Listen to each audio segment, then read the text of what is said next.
கவளமாக்கி அதில் முதல் 2 கவளத்தை கபாலத்தில் போட வேண்டும். 3வது கவளத்தை கபாலத்தில் போடுவதைப் போல பாவனை செய்து கை தவறி கீழே தரையில் விட்டுவிட வேண்டும்.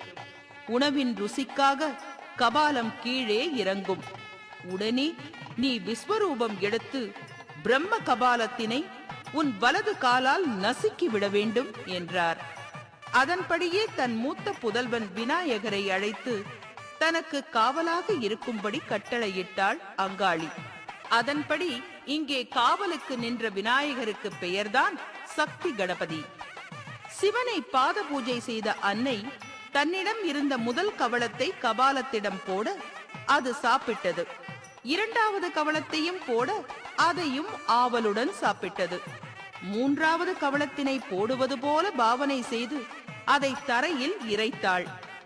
2வது கவளத்தை ருசி கண்ட பிரம்ம கபாலம் தரையில் சிதறிய அன்னத்தை சுவைக்க சிவன் கையிலே இருந்து கீழே இறங்கியது. இதனை எதிர்பார்த்திருந்த அங்காள பரமேஸ்வரி அகோர உருவம் எடுத்து ஆங்காரத்துடன் தனது வலது காலால் பிரம்ம கபாலத்தினை மிதித்தாள். இதனால் சிவனை பிடித்த பிரம்மஹத்தி தோஷம் முழுவதுமாக நீங்கியது. இவ்வாறு சிவபெருமானின் பிரம்மஹத்தி தோஷமான வினையை நீக்கிய சிவ மருந்தாக விளங்குகின்றாள் அன்னை ஸ்ரீ அங்காள பரமேஸ்வரி. எனினும் ஆங்காரமும் சிரமும் கொண்ட ஸ்ரீ அங்காள பரமேஸ்வரியின் கோபம் சற்றும் குறையவில்லை. எனவே அன்னையை சாந்தப்படுத்திட தேவர்களும் ரிஷிகளும் தேருக்கு சக்கரமாகவும் அச்சாணியாகவும் தேரின் ஆசனமாகவும் மாறி அன்னையை அதில் அமரச் செய்து தேர் பவனி வரச் செய்தனர். இதனால் ஸ்ரீ அங்காள பரமேஸ்வரியின் கோபம் முழுவதுமாக தணிந்தது.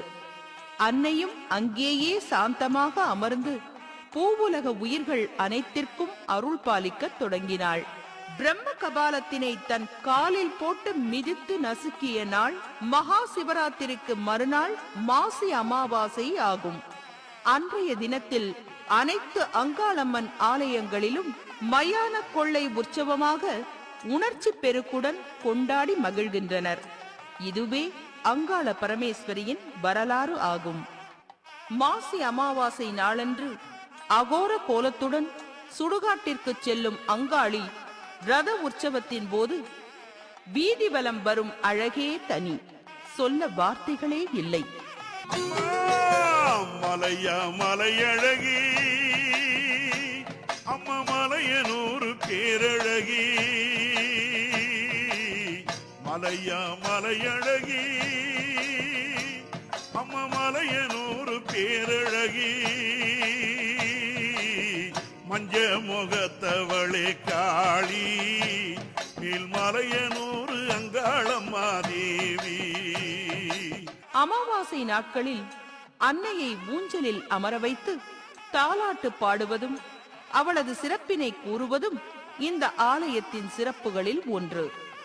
நம்மையெல்லாம் ஆட்டுவிக்கும் அங்காளி அமாவாசை இரவு 12 மணிக்கு ஊஞ்சலில் ஆடுகின்ற காட்சி இந்த மானிட பிறப்பில் காண வேண்டிய காட்சியாகும்.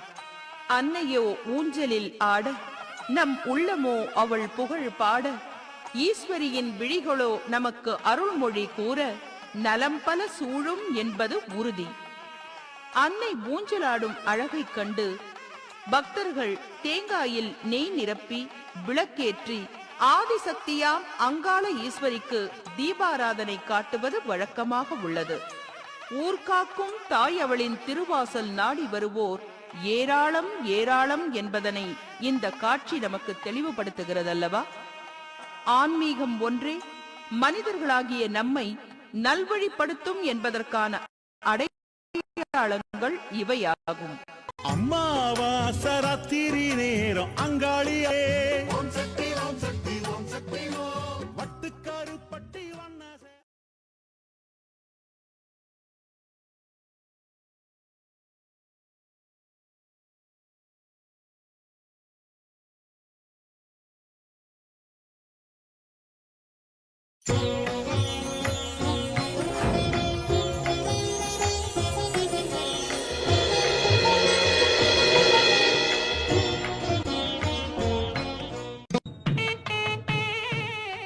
மேல்மலையனூர் ஸ்ரீ அங்காள பரமேஸ்வரி. விண்ணுலகையும் மண்ணுலகையும் காக்கத் தோன்றியவள் ஆதிசக்தி. கிரேதாயுகம், திரேதாயுகம், துவாபராயுகம், கலியுகம் என 4 யுகங்கள் உண்டு.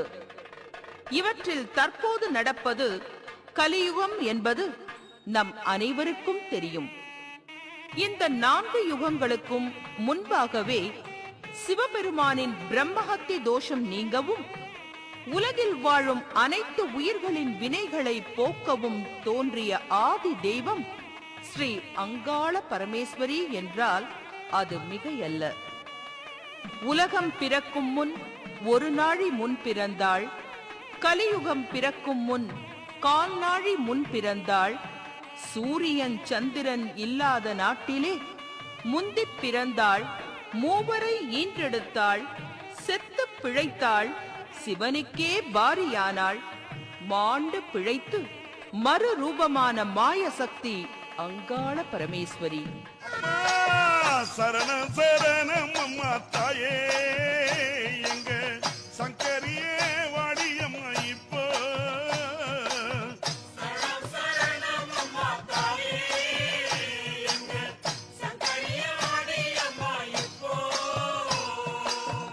ஆவேசம் கொண்டு எழுந்த தாயே, எங்க அங்காளியே வாடியம்மா இப்போ. இச்சா சக்தி, கிரியாசக்தி, ஞான சக்தி ஆகிய சக்திகளை படைத்த ஸ்ரீ அங்காள பரமேஸ்வரி அமர்ந்த இடம் மலையனூர் ஆகும். சிவபெருமான் ரிஷப வாகனத்தில் எழுந்தருளி பார்வதி தேவியை பார்த்து, என்ன வரம் வேண்டும் கேள் என்றபோது, தங்கள் அங்கத்தில் இடது பாகத்தை எனக்கு தர வேண்டும் என்று கேட்டுக்கொண்டாள். அதன்படி தனது இடது பாகத்தை சிவபெருமான் தந்ததினால் ஆதிசக்தியாம் ஈஸ்வரிக்கு அங்காள பரமேஸ்வரி என்ற திருநாமம் ஏற்பட்டது. அதாவது அங்கம், ஆளும் சக்தி என்பதே அங்காள பரமேஸ்வரி ஆகும். இந்த ஆலயத்தை வலம் வந்து கொண்டே அங்காளம்மனின் வரலாற்றை தெரிந்து கொள்வோம். ஒரு சமயம் தக்கன் கைலாயத்திற்கு சென்றபோது நந்தி தேவன் அவனை தடுத்தார். இதனால் கோபம் கொண்ட தக்கன் தானும் அனைத்து சக்திகளையும் பெறுவதற்காக யாகம் ஒன்றை செய்ய முடிவு செய்தான்.